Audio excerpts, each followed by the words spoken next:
Ce que vous vous apprêtez à lire peut bouleverser en profondeur votre vision du monde, et plus important encore, la perception que vous avez de vous-même. Peut-être n'y avez-vous jamais vraiment réfléchi, mais il y a en vous quelque chose qui a toujours été là, en attente silencieuse, une force, un potentiel illimité qui n'a jamais été véritablement orienté vers votre but essentiel, mais qui s'est dispersé, gaspillé en impulsions passagères menant nulle part. Voici une vérité que peu de gens osent formuler. Le jour où vous cessez de nourrir ces désirs éphémères et commencez à conserver votre énergie, quelque chose de colossal se met à s'éveiller en vous. Ce n'est pas immédiat, ce n'est pas une métamorphose du jour au lendemain. D'abord, vous ressentez seulement une étrange fébrilité, une tension inconfortable, comme si quelque chose tentait de remonter à la surface, de trouver une sortie sans la localiser. C'est ici que la plupart abandonnent. Ils confondent cette sensation oppressante avec de la frustration, persuadés qu'il faut combler au plus vite ce vide intérieur. Pourtant, la vérité, c'est que ce que vous ressentez n'est pas un simple désir. C'est votre esprit qui résiste au changement. Tout votre être s'accroche à ce qui lui est familier, à ce qui est confortable, à ce qu'on vous a appris à juger normal. Mais si vous choisissez de ne pas fuir, si vous endurez la chaleur, si vous traversez l'agitation sans vous échapper, alors la véritable transformation commence. Ce que vous vivez à cet instant est quelque chose que seuls quelques-uns entrevoient, semblable à un réveil après un très long sommeil. Soudain, vos pensées s'éclaircissent, votre perception change, et votre conscience s'élargit. Il ne s'agit ni d'un tour de passe-passe, ni d'une illusion. C'est un processus naturel qui a toujours existé, mais qui est resté dissimulé pendant des siècles sous une avalanche de divertissements et de conditionnements. L'énergie que vous dissipiez auparavant commence à s'accumuler en vous, et avec elle surgissent des questions que vous n'aviez jamais osé formuler. Pourquoi ressens-je cette envie constante qui semble me dominer?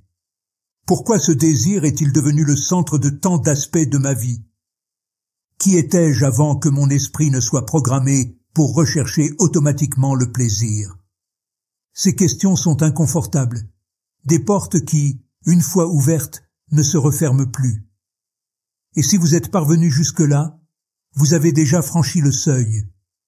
Vous ne pouvez plus retourner à l'ignorance, car ce qui s'est éveillé en vous ne peut être nommé, mais se ressent, une résonance profonde, un appel toujours présent, pourtant enseveli sous le vacarme et la distraction permanente.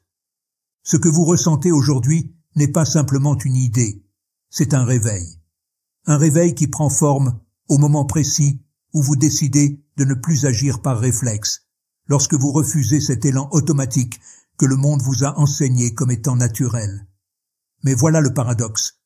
La première chose qui se manifeste n'est pas la clarté, mais le désordre, une fébrilité qui vous brûle sous la peau, une tension qui ressemble davantage à un vide qu'à une révélation. C'est exactement à cet endroit que la majorité échoue. On se persuade que cette sensation est le signe d'une mauvaise voie. On cherche un soulagement immédiat, une échappatoire. Ce que l'on ignore, c'est que ce feu intérieur n'est pas l'ennemi, c'est l'épreuve, la friction indispensable pour rompre les chaînes invisibles qui vous entravaient depuis toujours. Et si vous restez solide, si vous résistez à la pression sans céder, quelque chose commence à se modifier. Le changement initial est subtil, facile à manquer. L'esprit, jadis éparpillé, se met à se concentrer.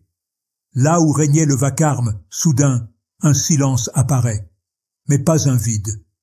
C'est un silence chargé d'énergie, de lucidité. Dans cet espace, les questions qui ébranlent tout surgissent enfin. Pourquoi ai-je toujours ressenti cette course effrénée? Qu'ai-je réellement cherché dans ces élans inconscients? Quelle partie de moi était restée en sommeil jusqu'à présent? Oui, ces questions dérangent, et c'est pour cela que la plupart des gens les fuient.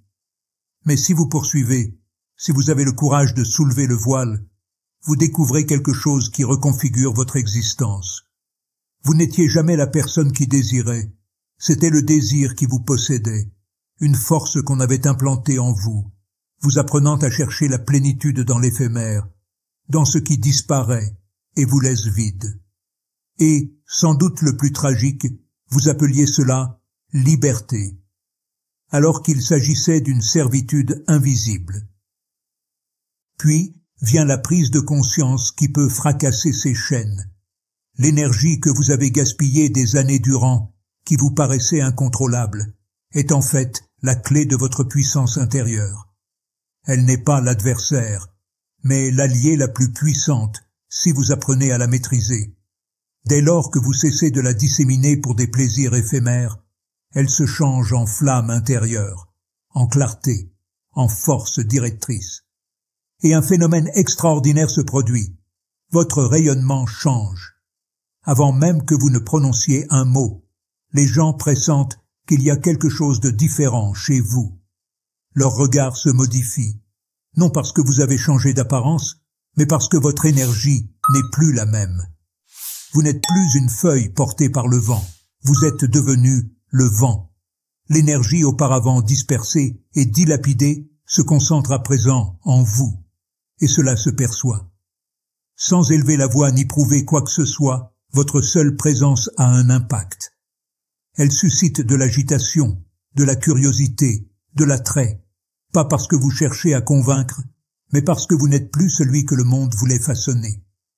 C'est ici que le véritable combat débute.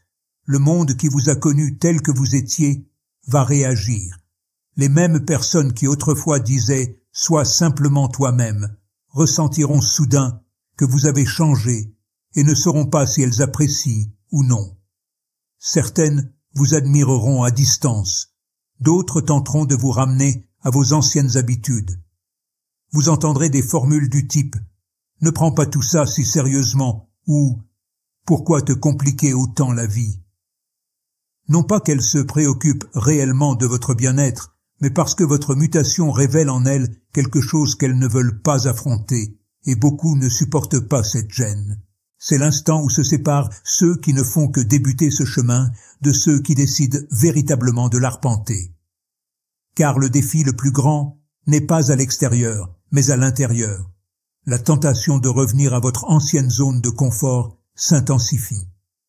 Il y aura des jours où vous douterez, où vous vous demanderez si cela en vaut la peine, si vous progressez réellement, ou si vous vous créez simplement plus de difficultés. C'est à ce moment précis que la plupart jettent l'éponge.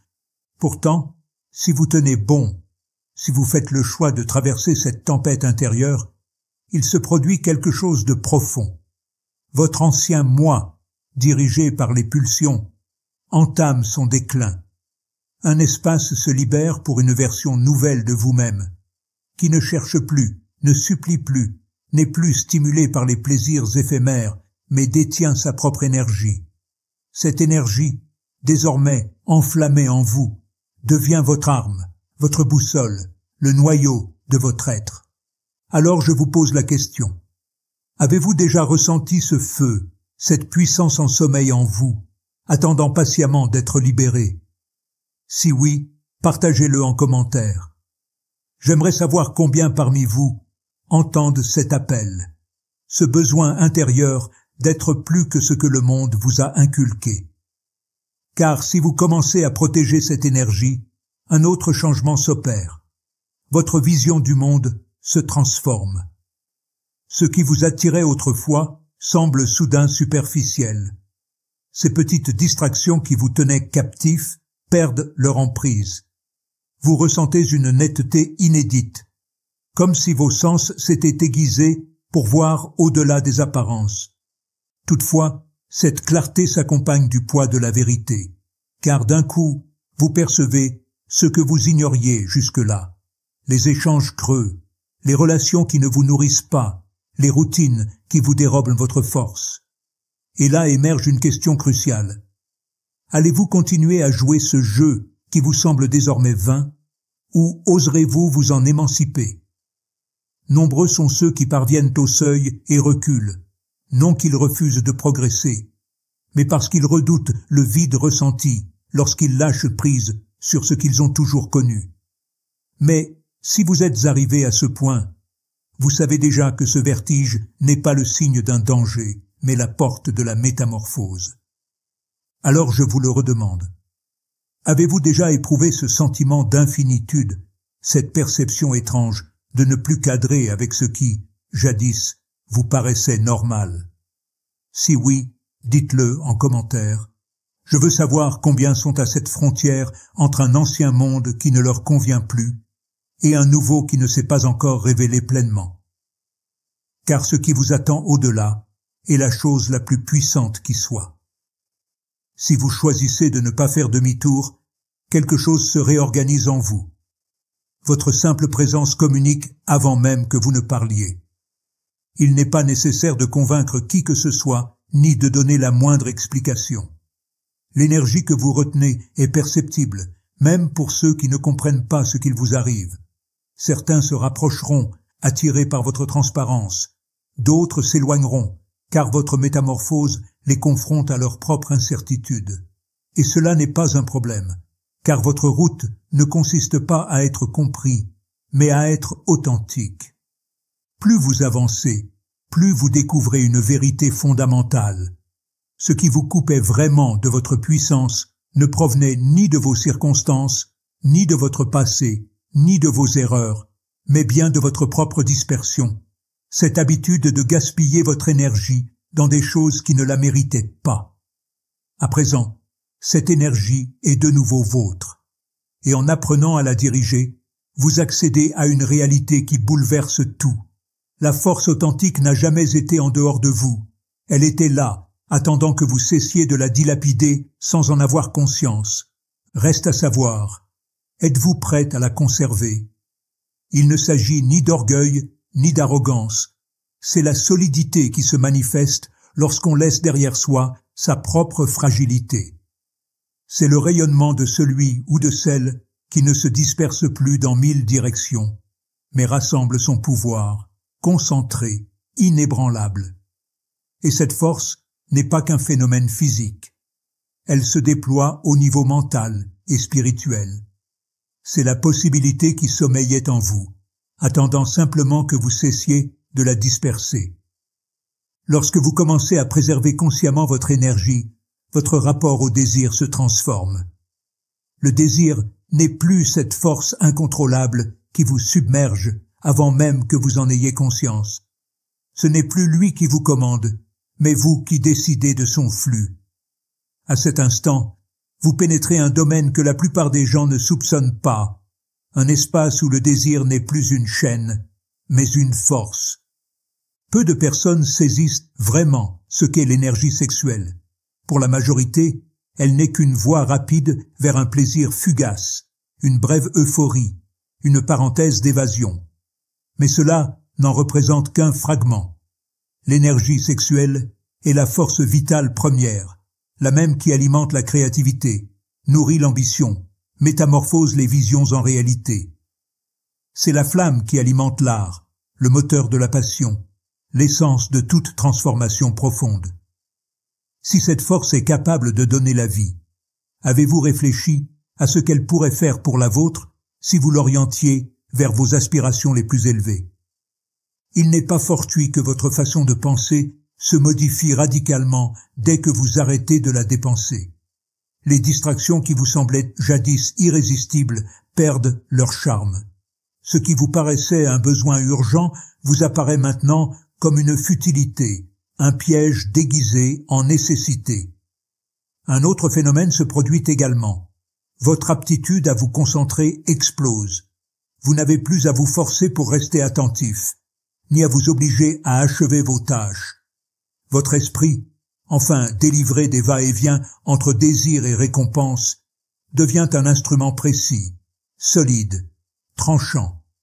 Mais il y a encore quelque chose de plus profond, quelque chose d'invisible pour l'œil, mais sensible dans l'âme, ce sentiment d'être véritablement là, présent. Là où votre esprit était un orage instable, bondissant d'une pensée à l'autre, toujours insatisfait, vous découvrez maintenant le calme. Vous êtes là, entièrement, sans avoir l'impression qu'il vous manque quoi que ce soit, sans vous précipiter à la recherche extérieure de ce qui a toujours été en vous. Cette présence ne se cantonne pas à votre intériorité, elle rayonne. Avez-vous déjà perçu que lorsque vous entrez dans un lieu, votre énergie arrive avant vous? Si oui, dites-le en commentaire. Je souhaite savoir qui parmi vous a expérimenté ce changement subtil mais puissant. À présent, un autre phénomène singulier se déploie. Un nouveau type d'attrait se manifeste, non superficiel, ni fondé sur l'apparence ou la recherche d'approbation extérieure, mais plus profond, pur, qui ne dépend pas d'une quête personnelle. Il naît simplement de cette flamme intense que vous ne gaspillez plus et qui brûle désormais en vous. C'est la différence entre la flamme vacillante d'une bougie et l'embrasement d'un brasier. Les gens le ressentent, même s'ils ne peuvent pas l'expliquer, mais ils le remarquent. Toutefois, ce feu intérieur n'existe pas pour que les autres vous admirent, pour attirer les projecteurs ou pour dominer votre entourage. Il s'agit de vous, de ce que vous pouvez dorénavant créer, façonner et métamorphoser, parce que l'énergie que vous aviez jadis gaspillée devient votre ressource la plus précieuse. Si vous la canalisez en pleine conscience, elle constitue votre fondation, vos racines, votre chantier, votre chemin. C'est alors qu'apparaît une épreuve authentique. La vraie force exige aussi de la responsabilité. Vivre en conscience vous empêche d'agir à la légère. Vous ne pouvez plus avancer sans vous demander où cela vous mène. Dès lors, tout compte. Chaque geste a un poids. Chaque décision revêt un sens. Vous savez que chaque instant est un investissement et vous ne gaspillez plus cette énergie. Vous la concentrez pour bâtir quelque chose de plus grand que vous-même. La société ne vous a jamais dévoilé cette réalité, car quiconque maîtrise sa propre énergie ne peut être contrôlé. Une personne qui possède sa volonté n'est pas influençable. Elle n'a pas besoin de divertissement superficiel pour combler un vide intérieur, pas plus qu'elle ne court après une validation extérieure pour se sentir complète. Elle n'est pas ballottée par ses pulsions, car son esprit est affûté, en éveil et inébranlable. C'est précisément pour cette raison que le monde ne veut pas que vous en preniez conscience. Mais voilà que vous l'avez ressenti, et il n'est plus possible de l'ignorer. La seule question restant est: qu'allez-vous faire de cette prise de conscience? Alors je vous demande, avez-vous déjà éprouvé le sentiment que le monde vous maintient volontairement dans un piège de distraction pour vous empêcher de découvrir votre force véritable? Dites-le en commentaire. Votre lucidité pourrait être l'électrochoc d'autrui. Car au moment où l'énergie que vous gaspillez se recentre soudain en vous, quelque chose d'inédit se met en place. Vous le percevez dans vos gestes, votre regard, votre voix. Ce n'est pas un rôle que vous jouez, cela émane de vous, une présence qui n'a pas besoin d'explication. Le monde réagit autrement. Les gens prêtent attention, sans forcément comprendre ce qu'ils ressentent. Ils ne parviennent pas à cerner pourquoi votre présence a un tel poids, ni comment votre silence peut être plus éloquent que 1000 mots. Mais ce qu'ils perçoivent, ce n'est pas ce que vous dites, c'est ce que vous êtes. C'est à cet instant que beaucoup commettent une erreur fatale. Ils s'imaginent que cette puissance existe pour qu'on les admire, pour briller sous les feux des projecteurs, pour régner sur leur entourage. Mais tout cela n'est qu'un effet secondaire, pas le but réel. La véritable signification de cette énergie consiste à créer, à transformer, à acquérir l'art de bâtir en vous ce que personne ne pourra jamais vous ôter. C'est précisément là que se distinguent ceux qui jouent avec le pouvoir de ceux qui le détiennent réellement. Je vous le redemande, avez-vous déjà senti cette énergie brute, intense, déferler en vous? Avez-vous déjà éprouvé que rien ne pourrait vous arrêter, même si le monde ne comprend pas ce qui vous arrive? Si oui, partagez-le en commentaire. Je veux savoir qui parmi vous a goûté cet état. Au cœur de ce processus se trouve la plus grande transformation. La relation à vous-même change. Vous ne recherchez plus à l'extérieur ce qui a toujours demeuré à l'intérieur. Le besoin de reconnaissance, d'approbation ou de gratification instantanée s'estompe. Non parce que vous l'avez refoulé, mais parce qu'il n'a plus de sens. Le désir est toujours là, mais il ne vous enchaîne plus. C'est vous qui le dominez. Ce n'est plus une impulsion qui vous emporte, mais un feu qui vous propulse. Quand vous orientez cette flamme vers un but précis, chaque distraction se consume pour ne laisser que des cendres. Vous percevez que ce qui capturait auparavant votre temps, votre attention et votre énergie n'a plus aucun pouvoir sur vous, qu'il s'agisse des réseaux sociaux, d'un divertissement creux ou de relations superficielles. Tout cela devient un bruit de fond lointain. Dans ce calme, vous entendez finalement quelque chose que vous ne pouviez capter jusqu'à présent. Votre propre voix véritable, celle qui a toujours existé, mais que 1000 sollicitations extérieures réduisaient au silence. Avez-vous déjà ressenti cette clarté, cette conscience profonde de qui vous êtes et de ce que vous voulez réellement? Si oui, partagez-le en commentaire. J'aimerais que cet espace devienne un lieu où l'on puisse échanger sur ce type d'éveil. Mais c'est précisément ici que l'épreuve la plus sérieuse commence. Car si vous parvenez à ce stade, le monde s'en rend compte, et il ne l'accepte pas. Pourquoi? Parce que quelqu'un qui se trouve lui-même n'a plus besoin de l'extérieur pour se sentir entier. Et dans une société qui prospère grâce à votre attention et votre dépendance, cela représente une menace. Vous allez faire face à des obstacles. Des gens chercheront à vous ramener en arrière. Des voix sèmeront le doute en vous. La critique se déguisera en conseils amicaux. On tentera de vous persuader que vous exagérez, que vous êtes trop radical ou que vous passez à côté de quelque chose. Mais ce n'est qu'un mensonge. En réalité, votre simple présence est devenue un miroir dérangeant, confrontant les autres à ce qu'ils refusent de regarder en face. Et beaucoup ne tolèrent pas ce sentiment inconfortable. C'est alors qu'arrive la question décisive.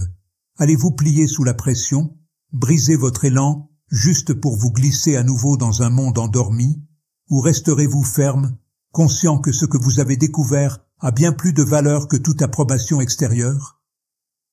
Si vous avez déjà ressenti que le monde tentait de vous ramener vers vos schémas antérieurs, racontez votre histoire en commentaire. Elle pourrait servir de repère à quelqu'un qui songe à tout abandonner. C'est en ce point précis que s'engage la véritable bataille, non pas contre l'univers extérieur, mais contre quelque chose de bien plus subtil, vous-même. Quitter les sentiers battus, échapper à l'emprise d'un monde programmé, signifie que votre esprit va employer tous les moyens pour vous faire revenir dans le rang, en recourant aux armes qu'il connaît par cœur. Vos vieilles habitudes, vos anciennes tentations, vos élans passés. Mais aujourd'hui c'est différent. Vous êtes lucide. Vous ressentez l'attraction, sans pour autant vous y laisser happer. C'est cela, la force véritable. Ensuite, survient l'épreuve la plus rude, la solitude. En sortant du cercle, vous prenez conscience d'une réalité douloureuse. La plupart des gens y sont toujours englués, dans des conversations creuses, des jeux qui se répètent, une diversion constante. Vous ne vous y intégrez plus, non pas parce que vous êtes trop changé, mais parce que vous voyez désormais ce qui vous était invisible avant. Avez-vous déjà éprouvé ce décalage, cette distance intérieure, lorsque vous avez commencé à vous transformer? Si oui, faites-en part dans les commentaires. Peut-être que votre témoignage résonnera chez quelqu'un qui en a besoin. Ne confondez pas la solitude avec la perte, car, en réalité, vous ne perdez rien. Vous faites de la place pour quelque chose qu'un petit nombre seulement expérimente, une relation authentique avec vous-même. Et de cette connexion naît quelque chose de gigantesque. Vous ne cherchez plus à appartenir parce que vous appartenez déjà à vous-même. Vous ne guettez plus la reconnaissance parce que vous vous êtes accepté. C'est de cet état que jaillit la véritable mutation. Les gens qui entrent dans votre vie ne sont plus les mêmes qu'autrefois. Les opportunités qui se présentent à vous ne le sont pas non plus, car l'énergie qui, autrefois, se dissipait, attire à présent ceux qui vibrent sur la même fréquence. Avez-vous constaté qu'en changeant intérieurement, le monde s'organise autour de vous de manière inédite? Si oui, partagez cette révélation en commentaire. Elle pourrait éclairer quelqu'un d'autre. Enfin survient la dernière tentation. Lorsque vous percevez les premiers résultats, quand vous voyez que le monde répond à votre nouvelle énergie, un péril surgit, le piège de l'ego. La tentation de recourir à cette force pour contrôler, manipuler, prouver quelque chose, montrer sa supériorité. Mais c'est précisément là que l'on discerne ceux qui se contentent de jouer avec la puissance de ceux qui la possèdent vraiment, car la véritable force n'a pas besoin de faire étalage. Le vrai pouvoir est un calme, une présence silencieuse, une sérénité inaltérable qui ne cherche ni applaudissement, ni approbation. Il est là, et c'est déjà suffisant. C'est à ce moment que vous comprenez la vérité qui redéfinit tout. Il n'a jamais été question de conquérir le monde, mais de vous conquérir vous-même, de maîtriser votre énergie, de dompter votre esprit, de gouverner votre propre existence. Une fois cela accompli, le monde s'aligne de lui-même à votre sillage. Je vous laisse avec une question, à laquelle vous n'êtes pas tenu de répondre tout de suite, mais qui pourrait résonner profondément en vous. Êtes-vous prêt à suivre ce chemin jusqu'au bout? Non pas pour prouver quoi que ce soit aux autres, mais pour découvrir qui vous pourriez devenir si vous le faisiez vraiment. Si cette interrogation réveille en vous une étincelle inattendue, dites-le moi en commentaire. J'aimerais que cet espace soit un lieu où ceux qui sentent ce feu puissent se reconnaître mutuellement. C'est à ce stade que beaucoup trébuchent. Le doute se grave dans l'esprit, car la première chose que vous perdez sur cette route, c'est le confort. Cette illusion de contrôle que vous aviez lorsque vous suiviez les règles imposées. Vous vous retrouvez face à l'inconnu, et cette incertitude est lourde parce que l'esprit est l'imprévisible, déteste ne pas avoir de réponse immédiate, et se braque en sentant que le sol se dérobe. Écoutez-moi, ce malaise est le plus sûr indicateur que vous avancez. Si ça fait mal, c'est que vous grandissez. Et c'est là que le tournant critique se produit. Ceux qui interprètent cette tension interne comme un danger reculeront, reviendront à l'ancien, au familier, même si cela les avait enchaînés. Mais ceux qui comprennent que cette résistance n'est que la toute dernière épreuve avant une nouvelle étape, tiendront leur position. Ils continueront, même si la voie leur semble solitaire, car la vraie mutation ne se produit pas dans le confort, mais dans l'affrontement de ce que la plupart fuient. Un jour, sans prévenir, quelque chose se produit. À la place de l'incertitude vient une clarté profonde. Le tumulte se tait, et dans le silence, vous comprenez que vous n'avez jamais été réellement seul. Ceux qui vous comprennent sincèrement vous trouvent. Des perspectives auxquelles vous n'osiez pas rêver s'ouvrent devant vous. Vous réalisez que chaque doute, chaque épreuve, chaque instant où vous avez failli renoncer, n'avait pas pour but de vous briser, mais de vous préparer. Car si vous avez parcouru tout ce chemin, vous savez désormais sans l'ombre d'un doute. La véritable puissance n'a jamais été au dehors. Elle a toujours existé en vous.